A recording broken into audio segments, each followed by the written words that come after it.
Hello बच्चों, आइए प्रश्न को पढ़ते हैं। हमारा प्रश्न है, मैग्नीन का उपयोग प्रमाणिक प्रतिरोध को बनाने में क्यों किया जाता है। तो आइए सबसे पहले इस प्रश्न की मुख्य अवधारणा को समझते हैं। तो यहाँ पे मुख्य अवधारणा समझ लेंगे।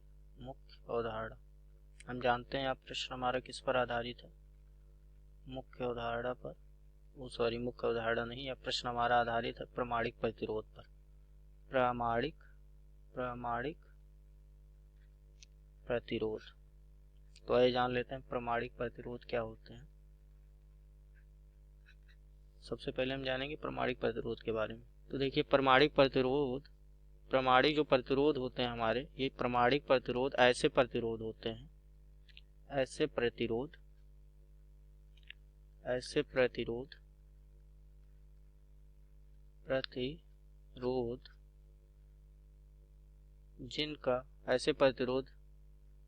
जिसका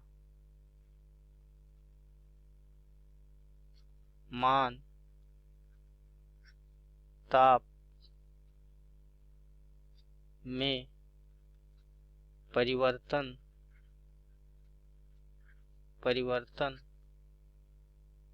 होने पर नहीं बदलता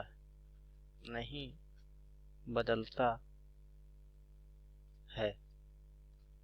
मतलब जिनके प्रतिरोध का मान जो है, ऐसा प्रतिरोध जिसका मान ताप में परिवर्तन होने पर नहीं बदलता है, तो ऐसे प्रतिरोध को हम क्या कहते हैं, प्रमाणिक प्रतिरोध कहते हैं। अगर हम तापमान और प्रतिरोध का क्या निकालें, एक सूत्र निकालें, तो तापमान और प्रतिरोध के बीच में परिवर्तन का एक सूत्र बनता है, वो होता है आरटी। मतलब जिस तापमान में हमने प्रतिरोध को माना वो है आरटी, और 0 डिग्री सेल्सियस पे हमने किसी चालक का प्रतिरोध ये ले लिया, तो ये हमारा एक सूत्र निकल के आता है अल्फा गुणे डेल्टा टी। यहाँ पे डेल्टा टी क्या है, तापमान में परिवर्तन है। तो जो प्रमाणिक प्रतिरोध होते हैं, उन प्रतिरोधों में, प्रमाणिक प्रतिरोधों में जो अल्फा है, अल्फा क्या है, ताप प्रतिरोध का ताप गुणांक है, इसका मान क्या होता है, बहुत कम होता है। लेकिन उस प्रतिरोध का जो प्रतिरोधकता होती है, विशिष्ट प्रतिरोध, उसका मान बहुत अधिक होता है। तो ये दो गुण होते हैं प्रमाणिक प्रतिरोध के बाद, एक तो ताप गुणांक कम होगा और जो उनका ये होगा विशिष्ट प्रतिरोध, उसका मान बहुत अधिक होगा। आइए प्रश्न की ओर बढ़ते हैं।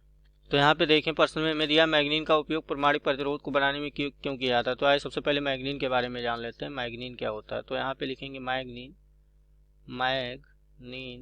क्या है हमारा, एक प्रकार का मिश्र धातु है। क्या है ये, मिश्र धातु है। और एक किन धातुओं से मिलकर बना होता है, मिश्र धातु है। और इस मिश्र धातु में 3 धात आते हैं, ये 3 धातुओं के मिश्रण से बना होता है। तो पहला धातु जो इसमें आता है वो आता है कॉपर। इसकी जो मात्रा होती है वो 86% होती है, 86%। दूसरा आता है हमारा निकिल की मात्रा जो होती है वो 2% होती है। और जो आखिरी है वो है मैग्नीज की मात्रा इसमें होती है 12%। तो यहाँ से ये मिश्र धातु बनता है हमारा मैग्नीज। इसमें कॉपर भी होता है, निकिल भी होता है और मैग्नीज भी होता है। तो इन तीनों धातुओं के मिश्रण से ये हमारा 14% होगा। यहाँ पे हाँ सही है, 12% होगा। तो यहाँ से मैग्नीन एक प्रकार का मिश्र धातु है जो तीन धातुओं के मिश्रण से बनता है। तीनों धातुओं की मात्राएं उसमें अलग अलग होती हैं। अब आइए जान लेते हैं मैग्नीन को प्रमाणिक प्रतिरोध क्यों बनाते हैं। तो जो मैग्नीन का, यहाँ पे लिख सकते हैं, मैग्नीन का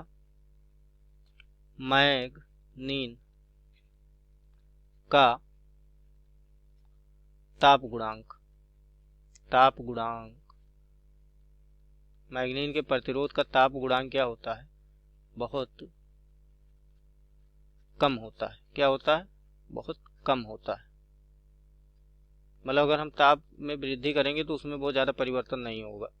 ठीक है। तो इसका जो अल्फा होता है मैग्नीन का, जो क्या होगा, अल्फा ताप गुणांक, ये क्या होगा, बहुत कम होगा। ये क्या होता है, बहुत ही कम होता है। तो कम होने के कारण आइए इसका मान जान लेते हैं। इसका मान लगभग होता है 0.015 पर डिग्री सेल्सियस, इतना इसका मान होता है। अगर 1 डिग्री सेल्सियस हम बढ़ा रहे हैं तापमान, तो देखिए 0.0015 इसमें वृद्धि होगी, इतने मतलब प्रतिरोध इसमें वृद्धि होगी प्रतिरोध में। तो ये बहुत कम ही है।